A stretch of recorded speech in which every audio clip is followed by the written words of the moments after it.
The Indianapolis Colts, their training camp is also underway. They spent their first day of camp switching over to their indoor practice facility because of rain. But there's one thing that I noticed as a big quote from the Indianapolis Colts and Frank Reich. He brought up that the past two practices ended 10 minutes early each day.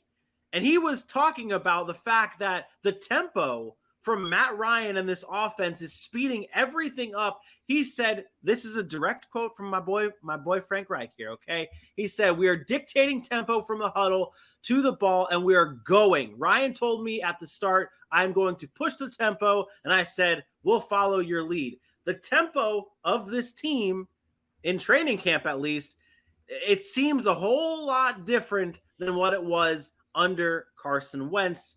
Aaron, I don't know the game as well as you do. How important is it to have that fast tempo during the season? It's a great question. Like the way you phrase that question just saved the Indianapolis Colts for me. It's extremely important to have tempo. Offense, in any offense that can dictate tempo is going to have an advantage over a defense. We've seen this before. And tempo isn't always about getting to the line of scrimmage and snapping the ball, right? It's sometimes getting out of the huddle. So your quarterback of Matt Ryan's caliber, who has, extreme tenure in the league, that knows how to read a defense, can read a defense, change the play, get into the right formation, get guys going on the outside where they need to go, making sure the running backs know where to block on third downs. That's what the tempo does. It's not just about being in a hurry-up offense. I've said this for many, many years. If you come to the line of scrimmage with 8 seconds left on the play clock, good luck, the defense has probably got an advantage. If you come out with 15 seconds, now your quarterback can read what the defense is doing. And if you have a quarterback as great as Matt Ryan, now you have the advantage. With all that being said, this statement makes me yawn in training camp. It does, because guess what you're not doing in training camp a lot of the times? You're not running the football as much as the Colts are going to run the football, right, with Jonathan Taylor, which is obviously going to be a slower offense when you run the football that way. Can they speed up their offense? Yes, they were bottom half of the league in amount of plays run on the offensive side of the football. They can speed those things up. I anticipate them doing that.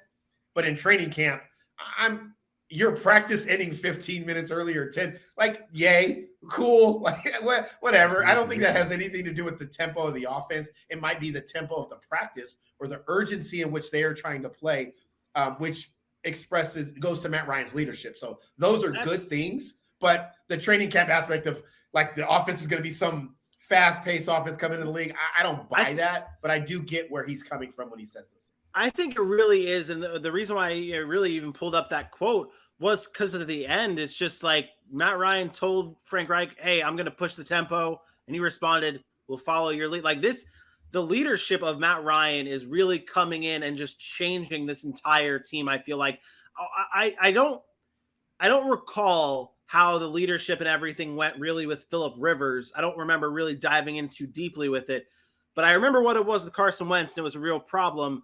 It's a big game changer to have Matt Ryan there now to be able to lead the charge. I just realized, Dylan, you are an absolute clown. Yes, he has a Colts hat on. It's about respect, Vinny. It's about respect. The players respect Phillip Rivers. The players respect Matt Ryan. I'm not saying they don't. None of them have respect for Carson Wentz. But when you come over with the crap that Carson Wentz had been going through and dealing with, and bad relationships in the locker room with teammates and stuff like that, players will lose respect. Players are a little bit more skeptical about you, and you have to earn that respect. And if you're considered to be some selfish, self-centered guy that only cares about yourself, it's harder to get that respect. And I think that's really what you see. Matt Ryan garners that respect, maybe unlike a Carson Wentz. Yeah. On the defensive side of the ball, Dylan, Chris Ballard came out and said one of the biggest position battles he was looking forward to most in camp was safety. What does that position actually look like during camp, and what do you see happening with the Indianapolis Colts? I see more battles, boys. I see more battles in this position room. And then Frank Wright hit the nail on the head there. Julian Blackmon, really the only one you could say is going to be a starter on this defense. This was a third-round pick in 2020. Had a great first year in the NFL, had 2 picks. Actually stepped up, started a lot of games in his first year in Indianapolis after being drafted in the 3rd round. Then you go into year 2. He tears his Achilles right before week 6, misses the rest of the season. He's healthy. He's a full go. He should be ready. He's practicing right now. and should be the one safety in that room that you could really look at and say, all right, free safety's taken care of. They lost Kari Willis, they lost George Odom, lost Andrew Sandejo, but they drafted Nick Cross into the third. He was the fastest 40 time out of all the safeties in the combine this year. They love his athleticism. They think he could play all around the ball and be a strong safety piece on that defense. And they also brought in Rodney McLeod, Armani Watts as well. McLeod started 13 games for Philly, 2 picks last year, sort of that veteran presence. I think him and Nick Cross will battle it out to see who will start in that position. Kind of like Jacksonville a few years ago when they had their good defense. They had the veteran in Barry Church as a strong safety, also drafted Ronnie Harrison, wanted to see how those two would battle and see which one would take the reins at that position. Looking at Watts, he's more of a special teams guy, not really going to get much out of him. Also, one weird name to think of. I've been throwing this someone to look for every single time here. Marcel Dabo. He's from Germany. One of those international players that you could bring over. He's also in their secondary as a safety. Very athletic. They love him in camp so far. But once again, I expect a really healthy season from Julian Blackmon and a battle between Cross and McLeod to see who takes that strong safety job. Love Cross. Yeah, you guys, I love Cross. I mentioned him when we talked about him in the draft. He's already listed, I believe, as their starter. But I don't know how we talked about the Colts defense and didn't mention their best player in Shaquille Leonard. Are we not going to talk about how Darius Leonard does not want to be called Darius Leonard anymore? He wants to be called Shaquille. Wants to go by his middle name. Like, what is it with these people? Doink is gone. Yeah, what are you going to call him? The Shaquille strip? Ooh, the Shaq strip. Like a chicken strip. Did he say Shaq or It's not Shaquille? Shaq. It's Shaquille. He doesn't want Shaq. Yeah. Shaquille.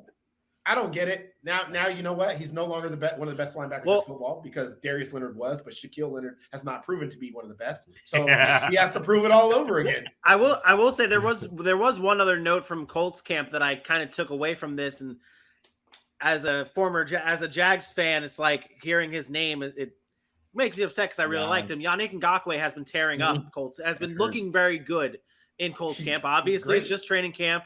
It is what it is. Yannick Ngakoue was good with the Raiders.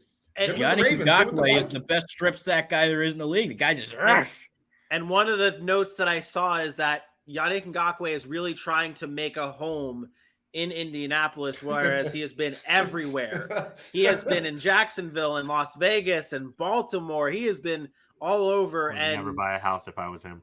Yeah, hopefully he can find a home in Indianapolis, and he's been looking good in camp. So Colts fans have that to look forward to.